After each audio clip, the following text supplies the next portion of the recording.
Hello my friends, welcome to our channel Saloni Verma study point. मैं सलोनी वर्मा आप सभी का स्वागत करती हूँ। Hello friends, I hope you all are doing well and great.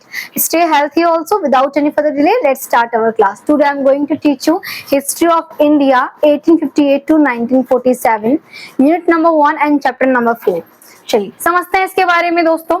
Basically हम लोगों ने यूनिट नंबर 1 का बाकी सारे के सारे चैप्टर्स कंप्लीट कर लिए हैं, फर्स्ट, सेकंड और थर्ड, बट फोर्थ को आज हम कंटिन्यू करने वाले हैं और कंप्लीट कर देंगे। चलिए स्टार्ट करते हैं। बेसिकली हम समझेंगे सामाजिक मुद्दे और सुधार आंदोलन। आप देखोगे जो समाज है उसमें किस तरीके से सुधार किया जा रहा है, कैसे सोशल चेंजेस किए जा रहे हैं, क्या क्या प्रॉब्लम्स है, क्या क्या इश्यूज है जिन्हें सॉल्व करना और उन्हें हम बोल सकते हैं कि कैसे सॉल्व किया जाएगा बहुत ही बेहतरीन तरीके से, और सुधार कैसे किया जाएगा, इंप्रूवमेंट किया जाएगा, इन सब चीजों को समझते हैं। आप देखोगे इस सुधार में किस तरीके से किसानों का पार्टिसिपेशन था। इस सुधार में किस तरीके से आप देखोगे कि किसानों ने, आदिवासियों ने और जाति आंदोलन किए। इन्होंने कई सारे मूवमेंट से पार्टिसिपेट किया। इन्होंने क्या किया, आप देखो सुधार के लिए बहुत सारे कदम उठाए। आप देखोगे इसी टाइम पे आदिवासियों के द्वारा आप देखोगे अंग्रेजों ने आदिवासियों के साथ ही बहुत ही गलत व्यवहार किया था। अंग्रेजों का मोटिव ही यही था कि भारत आना है, स्टार्टिंग में ट्रेड करना था, देन वो रियलाइज करते क्यों ना हम भारत में व्यापार करना ही स्टार्ट कर दे। उसके बाद वो देखते हैं कि भारत में कपास है, इसके अलावा आप देखोगे कि मसाले हैं, रत्न है, आभूषण है, हाथी दांत है, कीमती वस्त्र है। इन सब चीजों को देख के वो अट्रैक्ट होते हैं, इन्फ्लुएंस होते हैं और भारत की ओर आ जाते हैं। उसके बाद देखते हैं कि भारत के अंदर एक चीज की कमी है दोस्तों, वो थी यूनिटी। इसके साथ साथ देखते हैं अगर यूनिटी कम है, अगर एकता नहीं है तो लोगों को तोड़ना बहुत ही आसान है। इन सब चीजों को देखते ही अंग्रेजों ने फूट डालो राज करो की पॉलिसी अपनाई। इसमें वो भारतीयों के अंदर फूट डालते और उन्हें एक दूसरे के प्रति आक्रोश में गुस्सा दिला देते, जिससे कि वो लोग एकजुट ना हो। इसके अंदर आप देखने वाले हो कि आदिवासियों ने और किसानों ने किस तरीके से अंग्रेजों के अगेंस्ट कई सारे मूवमेंट के, कई सारे आंदोलन किए। फॉर एग्जाम्पल खेड़ा आंदोलन, फॉर एग्जाम्पल चंपारण, खेड़ा, अहमदाबाद। इसके अलावा देखोगे मोपला आंदोलन, कई सारे आंदोलन किए किसानों ने। किसके खिलाफ? अंग्रेजों के खिलाफ। इसी के अंदर नील विद्रोह भी देखने के लिए मिलता है। ये वो आंदोलन है जो कि अंग्रेजों ने किसानों, आप देखो जो किसानों के साथ अंग्रेजों ने शोषण किया, तो इसमें क्या प्रतिक्रिया की, अंग्रेजों के खिलाफ किसानों ने आंदोलन किया। ये सब इसके अंतर्गत था। आप देखोगे किसानों ने जब आंदोलन किया तो उनका क्या पार्टिसिपेशन था, क्या मेन रोल था और किस तरीके से वो उभरते हैं दोस्तों, इसके बारे में जानने वाले हैं हम। आप देखोगे 1858 से 1858 से 1947 के दौर में भारत में किसानों की जो दिशा थी ना, हम बोल सकते हैं जो उनकी हालत थी वो बहुत ही बैड कंडीशन में थी। क्यों? ये भी समझते हैं क्योंकि ब्रिटिश रूल कर रहे हैं, ईस्ट इंडिया कंपनी रूल कर रही है। भारत को प्रॉफिट दिलाने के लिए नहीं, वो भारत से प्रॉफिट लेने के लिए आई है फर्स्ट ऑफ ऑल। इसके अलावा देखोगे कि यहाँ पे जमींदार साथ में, अब तो पहले तो जमींदार शोषण करते ही थे किसानों का, और उससे पहले भी सबसे ज्यादा शोषण आप जानते ही हो कि जब समाज को बांटा गया था, ब्राह्मण, क्षत्रिय, वैश्य, शूद्रों का ही होता था। हर बार शोषण निम्न जाति का ही क्यों होता है? हर बार शोषण दलितों का ही क्यों होता है? हर बार शोषण गरीब का ही क्यों होता है? इन्हें ही अपना निशाना क्यों बनाया जाता है? क्योंकि इनकी संख्या ज्यादा होती है। ये भोले भाले होते हैं, ये जागरूक नहीं होते हैं, इसी के कारण। तो आप देखोगे कि अब ब्रिटिश तो टैक्स लेते ही थे और वो कहते थे ये टैक्स जो है जमींदार लेके आएगा, तो जमींदार जो है उस टैक्स में थोड़ी और बढ़ोतरी करके ज्यादा टैक्स, फॉर एग्जांपल बोल सकते हैं कि मान लो किसानों ने 500 मांगे तो ये 600 बोले और ये 100 रुपए अपने पास रख ले जमींदार। तो अब बताइए कि बेचारे किसान को क्या प्रॉफिट होगा, वो कैसे अपनी जीविका चलाएगा, वो कैसे अपनी लाइफ को कंटिन्यू करेगा। ये सब चीजें थी, ये सब प्रॉब्लम थी जो कि वो बहुत ज्यादा टैकल कर रहे थे एंड आर फेसिंग ऑल्सो। इसके आगे आप देखने वाले हो कि दोस्तों अब आप देखोगे हैवी टैक्स तो हो ही रखा है, अब हाई टैक्स है, किसानों को पे करना है, ये सब एक प्रॉब्लम है। अगर क्रॉप हार्वेस्ट अच्छी नहीं होती है तो किसान कैसे करेंगे ये सब चीजें, ये भी एक प्रॉब्लम थी। इसके साथ साथ आप देखोगे महाजनी। अब might be you are thinking about Mahajani का मतलब क्या होता है, चलो मैं आपको एक्सप्लेन करती हूँ। आप जैसे बोरो समझते हो ना, उधार लेना समझते हो ना, कुछ इसी प्रकार से किसान, जो छोटे किसान है, भूमिहीन किसान है, वो जो है महाजनी यानी कि ऋणदाताओं से जाके ऋण लेते थे और वो लोग उन्हें ऋण जाल में फंसा लेते थे और वो एक उधार को पे करने के सोचते थे। मान लीजिए कि उन्होंने 500 लिए, उस पे इतना ज्यादा आप देखोगे चक्रवर्ती ब्याज लगाया, ये लगाया कि वो 1000 हो गए। तो किसान जो पुराना भुगतान है उसे चुका ही नहीं पाता था और अपनी खेती के लिए दोबारा नया ब्याज लेना पड़ जाता था, जिससे कि वो इस जाल में फंस जाता था। आगे समझते हैं इसके बारे में। किसानों की समस्याएं क्या थी? किसानों की समस्याएं ये हो सकती हैं दोस्तों, क्योंकि जमींदार है, जमींदार भी शोषण कर रहे हैं, किसान भी शोषण कर रहे हैं। अगर ये दोनों ही एक साथ शोषण करेंगे तो टैक्स तो डबल जाएगा ही जाएगा और किसानों की हालत जज्जर और बज्जर यानी बहुत ही बैड कंडीशन हो जाएगी। इसके साथ आप देखने वाले हो जमींदारों की भूमिका समस्या। बेसिकली ये जो है जमींदार जो है क्या कर रहे हैं ये भी समझते हैं। अंग्रेजों और जमींदारों का किसानों पर हैवी टैक्स लगाना, इसके अलावा कर ना देने पर किसानों की भूमि को छीन लिया जाता था और किसान से अगर भूमि छीन ली जाएगी वही उसकी रोजी और रोटी हुआ करती थी।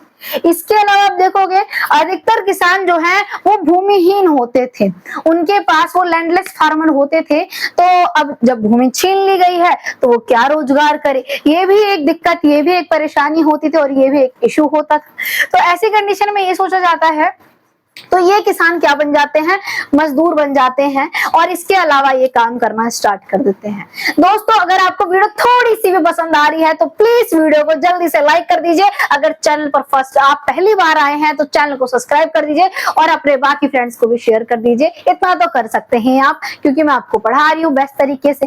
आप देखोगे इसी टाइम पे दोस्तों कि गांधी जी के द्वारा भी कई सारे महत्वपूर्ण कार्य किए गए थे, उनके द्वारा कई सारे आंदोलन का नेतृत्व किया गया था और किसानों ने उस आंदोलन से कई सारी चीजों को सीखा भी था। इन सब चीजों को एक एक करके समझना स्टार्ट करते हैं।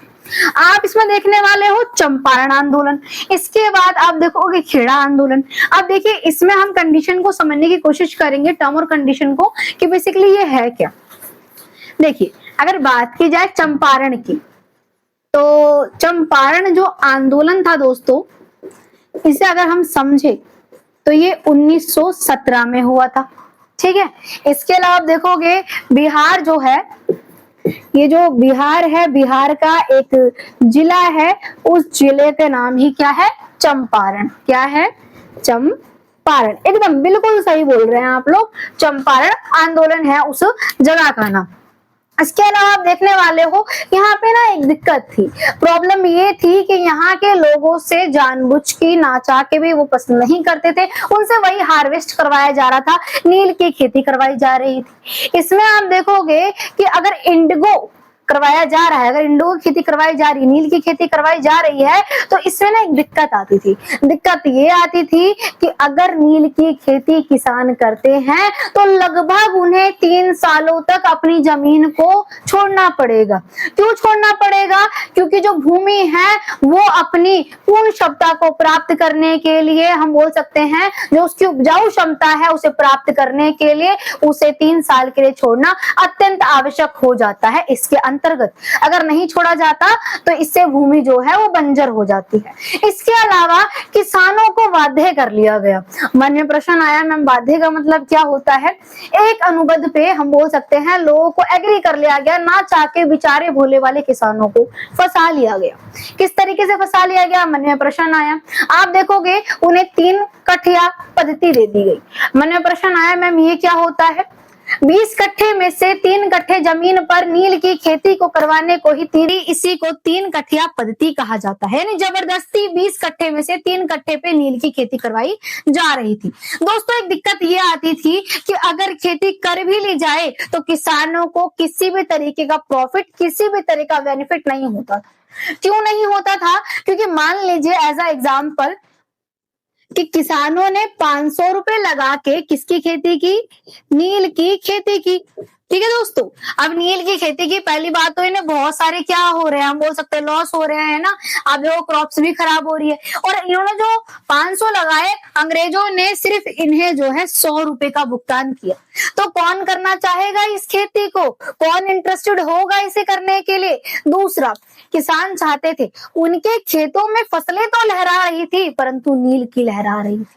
वो चाहते थे किसे उगाना, वो चाहते थे दलहन वाली फसलों को उगाना, दाल वाली फसलों को, वो सब्जियों को उगाना चाहते थे, वो गेहूं को उगाना चाहते थे, वो अनाज को उगाना चाहते थे, परंतु वो उसमें असफल हो रहे थे। इसमें आप देखोगे इसी चंपारण आंदोलन के अंदर रामचंद्र शुक्ल जो कि एक किसान है, वो जाते हैं गांधी जी के पास। किसके पास जाते हैं, गांधी, हम बोल सकते हैं गांधी जी के पास जाते हैं। ठीक है, करमचंद यानी मोहनदास करमचंद गांधी, गांधी जी का पूरा नाम है। उनके पास जाते हैं, कौन जाते हैं, रामचंद्र शुक्ल। वो कहते हैं, उन्हें समझाते हैं। गांधी जी कहते हैं रुकिए हम चलेंगे, क्योंकि गांधी जी देखिए 2 प्रकार के इंसान होते हैं, एक तो बिना सोचे समझे चलेगा, और एक वो जो कि पूरी प्लानिंग बना के जाते हैं। एक हम बोल सकते हैं पूरी प्लानिंग बना ली किस तरीके से हमें करना है वर्क, वहां जाके कैसे काम को अंजाम देना है। गांधी जी जो है अपने साथ, आप देखोगे अपने साथ लेके जाते हैं राजेंद्र प्रसाद जी को। राजेंद्र प्रसाद जी और गांधी जी फिर जाते हैं, उन चीजों को देखते हैं, वो जो कानून की किताब है उन सब चीजों को देख के फिर उसे समझते हैं और देखते हैं कि नील की खेती को किस तरीके से रोका जा सकता है। फिर किसान विद्रोह करते हैं और फाइनली नील की खेती जो होती है उससे कंट्रोल कर जाते हैं, यानी कि नील की खेती जो है बंद कर दी जाती है। इसी के अंदर इसमें क्या हुआ, किसानों की जीत, गांधी जी की जीत, और गांधी जी का पहला सत्याग्रह आंदोलन भी था। ये आपको समझ आ गया होगा। चलिए, खेड़ा आंदोलन क्या था। 1918 में गुजरात का एक जिला है जहाँ पे खेड़ा आंदोलन हुआ था। महात्मा गांधी और सरदार वल्लभ भाई पटेल ने इसका नेतृत्व किया था। ब्रिटिश सरकार के खिलाफ ये खेड़ा आंदोलन था दोस्तों। इसके अलावा आप देखने वाले हो इसमें क्या था, ये एक ऐतिहासिक घटना है कि अंग्रेजों ने बोल सकते हैं कि कानून के थ्रू अपने बता रखा था दस्तावेजों के अंदर कि अगर किसी भी किसान की फसल लगभग 25% खराब होती है तो उसे टैक्स नहीं देना पड़ेगा। परंतु यहाँ पे आप देखो खेड़ा में किसानों की फसल 50% तक खराब थी, उसके बाद भी उनसे जबरन टैक्स वसूल किया जा रहा था। इसके अगेंस्ट ही इस आंदोलन को किया गया था। काफी संघर्ष होते हैं, गांधी जी के मार्गदर्शन पे लोग चलते हैं और उस मार्गदर्शन को फॉलो करते हुए कई सारे लोग गिरफ्तारी होती है और लोगों को जो है हिंसा पूर्वक दबाने का प्रयास भी किया जाता है, परंतु आखिरी में सरकार को झुकना ही पड़ता है और ये आंदोलन भी सफल हो जाता है। इसके अलावा आप देखोगे अहमदाबाद आंदोलन 1918 में आप देखोगे ये मिल मालिकों के खिलाफ किया गया एक आंदोलन था। इस टाइम पे आप देखोगे फर्स्ट वर्ल्ड वॉर चल रहा था, प्रथम विश्व युद्ध चल रहा था, और इसी टाइम पे आप देखोगे कि प्लेग नामक खतरनाक बीमारी जो कि चूहों के थ्रू आई थी यूरोप से, वो भी फैलती जा रही थी, जो कि बेइलाज बीमारी थी और बहुत ही खतरनाक बीमारी थी। इसके साथ आप देखने वाले हो कि ये जो बीमारी फैल रही है, तो इसीलिए सरकार ने कहा था कि हम 50% जो है महंगाई वगैरह को देखते हुए, प्लेग महामारी को देखते हुए, इन सब चीजों को देखते हुए, ताकि किसानों को दिक्कत ना आए, तो ऐसी कंडीशन में 50% जो है बोनस बढ़ा के देने वाले हैं। बट दिक्कत क्या है दोस्तों, जैसे ही प्लेग महामारी थोड़े से कंट्रोल में आ जाती है, सरकार ये 50% जो बोनस दे रही थी उसे 20% पे लाने की मांग करती है। देखिए, बीमारी तो कंट्रोल में आ चुकी थी परंतु महंगाई कंट्रोल में नहीं आई थी। इसके अलावा किसानों से उतना ही काम करवाया जा रहा था जितना पहले करवाया जा रहा था। इसके साथ साथ महंगाई बढ़ रही थी, लोगों की समस्याएं बढ़ रही थी, तो इन सब चीजों को लेके ही विद्रोह किया गया था और इसका नेतृत्व भी आप देखो गांधी जी के द्वारा किया गया था।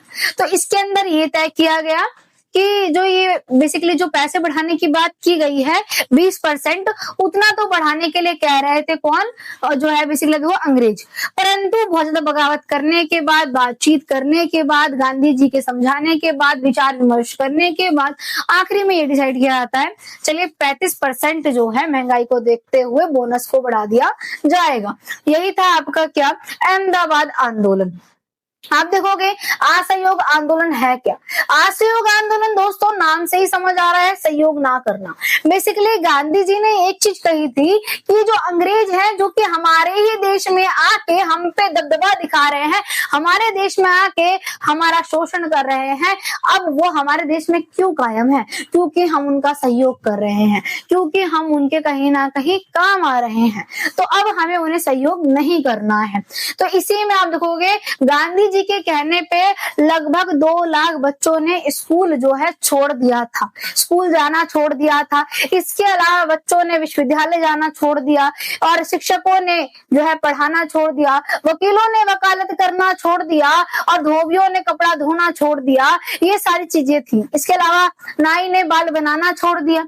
ये सब लोगों ने ये सब काम जब छोड़ा तो अंग्रेजों की पूरी तरीके से नींव हिल चुकी थी। अब अंग्रेजों को लग रहा था कि वो ज्यादा देर तक भारत में टिक नहीं सकते हैं, परंतु वो शोषणकारी तो थे ही, वो शोषण करना स्टार्ट करते हैं। असहयोग आंदोलन में अब देखिए लोगों ने क्या किया, लोगों ने होलिका जलाना स्टार्ट कर दिया, जैसे विदेशी कपड़ों की, विदेशी सामानों को, और इसी टाइम पे ऐसे हिंसक आंदोलन होते हैं जिसके कारण ना चाह के भी असहयोग आंदोलन को वापस ले लिया।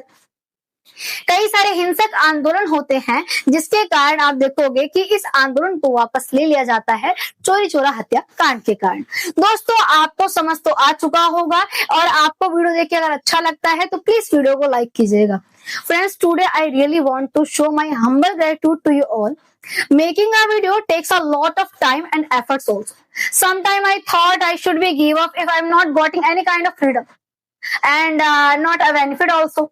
But I really want your support also. Friends, my family support and they say you should also try again making a video.